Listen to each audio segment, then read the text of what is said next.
Fala pessoal, tudo bem? Eu sou Alexandre Ambrosin e esse é o canal Apollo Fisioterapia. Você já deve ter ouvido falar aí que ventilar pacientes com obesidade é mais difícil ou que pacientes obesos têm mais complicações quando internados em UTI. Então eu resolvi fazer uma sequência de vídeos falando dos efeitos da obesidade sobre o sistema respiratório e como ventilar esses pacientes obesos. Eu vou fazer outros vídeos também falando dos efeitos em outros sistemas. Então eu te convido a acompanhar os vídeos que eu faço aqui no canal Apollo Fisioterapia. Para isso você não pode esquecer de se inscrever no canal e apertar o sininho, porque daí você recebe as notificações de que eu lancei novos vídeos aqui no canal Apollo. O vídeo de hoje nós vamos falar sobre os efeitos da obesidade no sistema respiratório. Você vai aprender um pouquinho mais sobre isso e em outros vídeos eu vou falar um pouquinho como ventilar esses pacientes.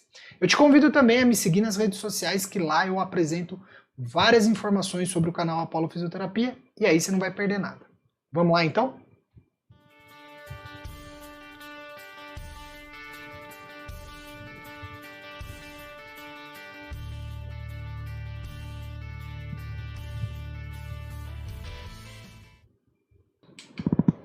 Então esse primeiro vídeo nós vamos conversar sobre o efeito da obesidade na função do sistema respiratório. A gente sabe que a obesidade ela não vai atingir somente o sistema respiratório, mas o vídeo de hoje eu vou focar nessa alteração, na alteração do sistema respiratório.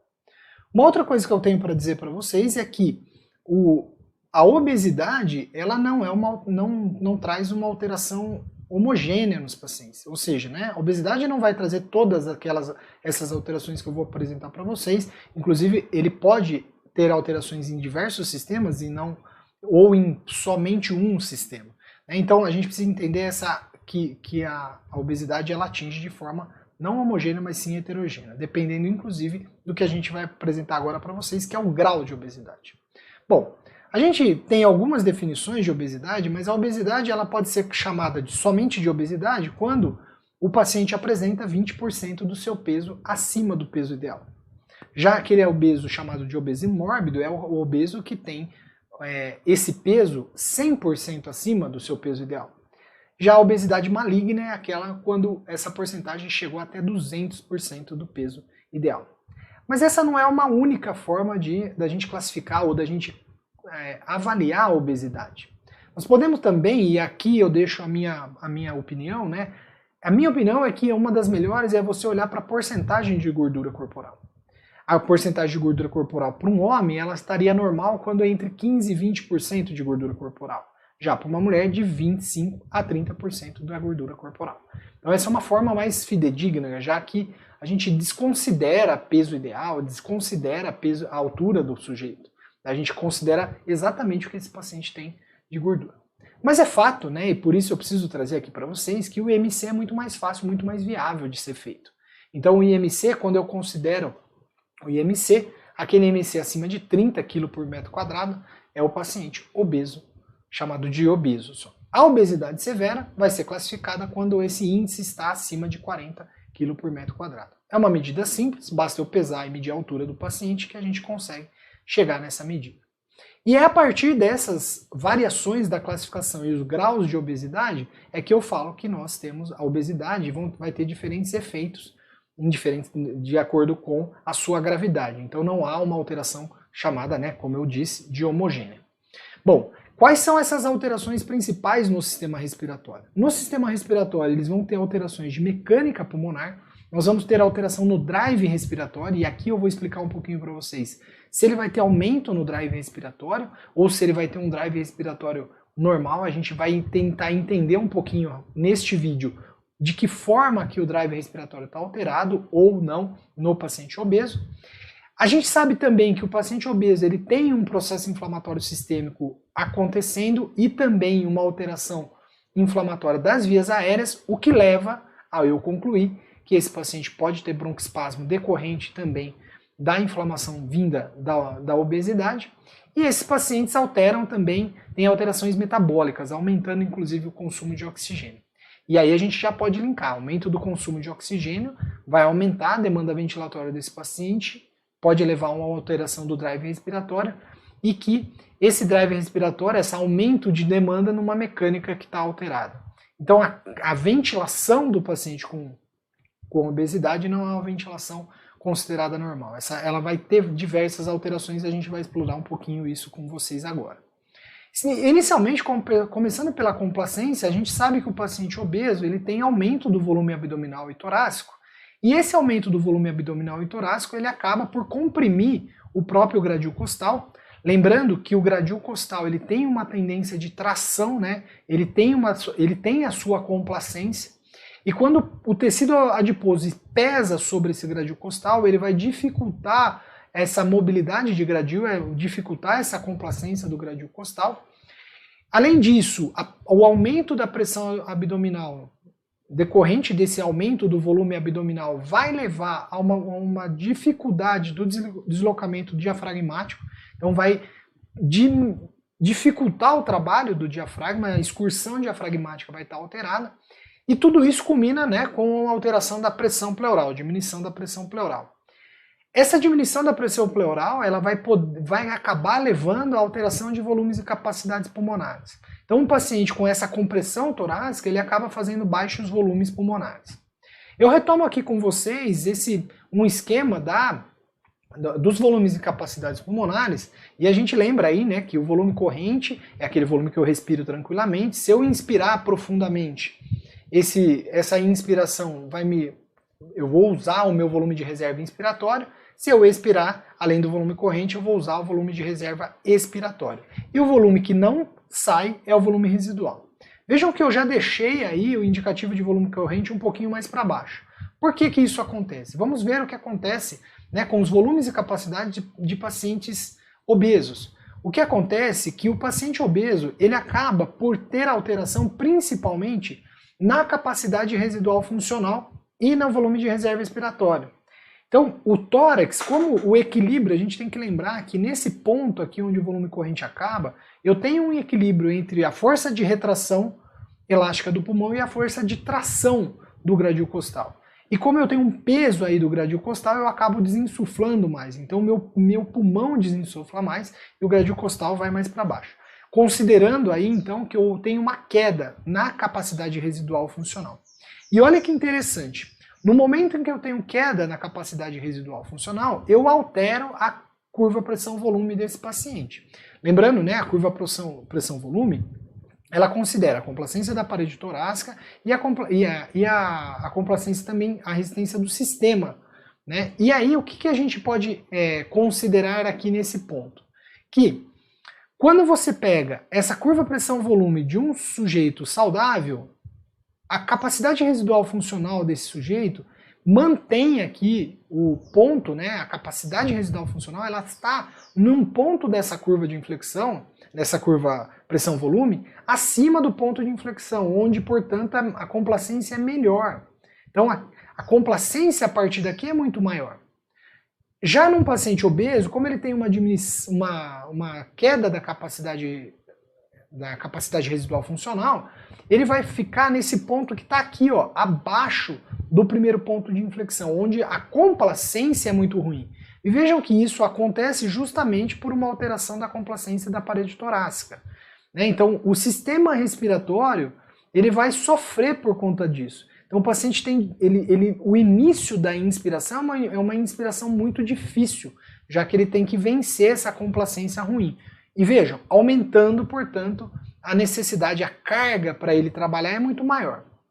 Apesar desse vídeo não estar falando de ventilação mecânica, mas é importante já começar a linkar o que vai acontecer com o paciente em ventilação mecânica, não esquece aí que eu vou fazer mais vídeos falando de obesidade e especialmente eu vou fazer um vídeo como ventilar pacientes obesos, como a gente vai regular os parâmetros desse paciente, inclusive pacientes com síndrome de desconforto respiratório. Eu chamo a atenção para vocês que essas alterações de capacidade residual funcional, quando eu coloco o paciente em ventilação mecânica, faz com que ele apresente mais atelectasia. Tanto na ventilação mecânica como na pós-extubação, esses pacientes serão mais hipoxêmicos, e a tendência da pós-extubação é que eu tenha a persistência dessas atelectasias. E aí vocês entendem que vai ser muito mais difícil a gente ventilar esses pacientes. Agora, existe uma controvérsia em relação à obesidade, né, que é o paradoxo da obesidade, que eu vou abordar isso em outro vídeo, por isso você não pode perder, é que a obesidade e a mortalidade elas têm relação, mas é uma relação inversa. Quanto mais obeso, menos o paciente morre, considerando essa paradoxo da obesidade. Eu vou tentar abordar isso com vocês em outro vídeo. Então não perca os outros vídeos que eu vou fazer sobre obeso aqui no canal Apollo. Bom, e falando da resistência, a gente sabe que a resistência da via aérea, de acordo com o IMC do paciente, quanto maior for o IMC, maior será a resistência da via aérea. Então quer dizer, o próprio peso do tecido pulmonar, do tecido adiposo leva a um aumento da resistência da via aérea, especialmente de vias, também aqui de vias maiores. Porém, a gente vai ter algumas coisas para pensar. Esses pacientes, eles acabam ventilando em baixos volumes, e quando eu vou fazer a relação VF1-CVF dele, fazer uma espirometria, eles apresentam relação VF1-CVF normal. O que isso pode indicar? Então, para quem conhece espirometria, a relação VF1-CVF é a que vai indicar a obstrução. Porém, esses pacientes não têm obstrução na espirometria. Isso indica que essas obstruções estão nas pequenas vias aéreas. As vias aéreas de menor calibre, elas não conseguem ficar abertas durante a expiração por conta do peso do tecido. E olha, um outro indicativo que o peso pode influenciar na resistência é que na posição supino essas obstruções aumentam e na posição supino esses pacientes desenvolvem auto-PIP. Esses pacientes acabam desenvolvendo auto-PIP por conta dessa obstrução das pequenas vias aéreas. Então, normalmente na espirometria eu vou ver alteração no fluxo expirado forçado em 25, 75%. Se você quer saber sobre espirometria, também tem vídeo aqui no canal falando sobre isso. E o drive respiratório? O que acontece com o drive respiratório? Considerando que esses pacientes fazem volumes correntes menores, a tendência é que eu tenha maior estímulo respiratório. Então, o drive respiratório desses pacientes podem estar aumentado. Então, a resposta é normal desses pacientes. Né? Considerando aí, ó, quando esse meu paciente está em hipoxemia e hipercapnia, o drive respiratório ele vai responder de 3 vezes mais. Né? Então, o drive respiratório, dependendo da condição do seu paciente, pode aumentar até 3 vezes. Agora, lembrem, eu vou falar no slide seguinte, mas já introduzo aqui o assunto para vocês. Existe uma síndrome chamada de síndrome da hipoventilação do paciente obeso, que daí esse drive pode não responder da forma que a gente está apresentando aqui. Considerando que ao supinar meu paciente ele diminui os volumes, o drive respiratório vai aumentar ainda mais quando o paciente na posição supina. E aí agora eu falo, né, ainda falando de controle respiratório, da síndrome de hipoventilação do obeso. O que é a síndrome de hipoventilação do obeso? A gente sabe que a leptina é uma proteína que é produzida ali no tecido adiposo e que tem função de justamente reduzir o apetite e aumentar o metabolismo. E qual é a relação da leptina com o drive respiratório? A leptina, ela determina uma resposta ventilatória. Então, quanto maior for a presença de leptina, maior é o drive respiratório desse paciente. Isso justificaria tudo que a gente mostrou no slide anterior. Por que o paciente pode ter um drive respiratório aumentado? Agora, e o que acontece no paciente com síndrome da hipoventilação do obeso? Ele é um paciente que tem resistência à presença da leptina. E se ele tem resistência à presença da leptina, ele é um paciente que, por consequência dessa resistência, ele vai hipoventilar e ele vai acabar fazendo hipercapnia e hipoxemia. Então o paciente com a síndrome de hipoventilação do obeso, ele é um paciente que pode ser hipoxêmico e pode ser hipercapnico. E tudo isso leva a um distúrbio de ventilação-perfusão. E para terminar, ó, eu quero mostrar aqui para vocês, e eu vou abordar em outros vídeos essas alterações, mas vejam, resumindo aqui, nós temos, do ponto de vista pulmonar, alteração da complacência do sistema respiratório, então diminuição da complacência, diminuição da resistência, da capacidade residual funcional. Ele acaba fazendo mais atelectasia, né, por isso derrecruta mais. Ele tem alteração de ventilação-perfusão, uma alteração na relação ventilação-perfusão, aumento do trabalho respiratório, porque ele faz poucos volumes e então ele acaba gerando um aumento de trabalho respiratório, justamente também para vencer esse abdômen, essa pressão abdominal aumentada, que vai aumentar o trabalho do diafragma.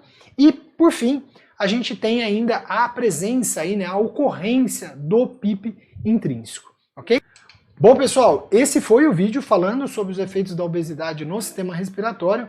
É um vídeo que a gente está começando a fazer uma série de vídeos aqui falando sobre a obesidade. Se você gostou desse vídeo, eu peço que você me ajude a compartilhar esse vídeo com os colegas e avisa a galera aí que vem outros vídeos falando de obesidade, de ventilação mecânica aqui no canal Apollo Fisioterapia. Espero que você tenha gostado e até a próxima no canal Apollo Fisioterapia.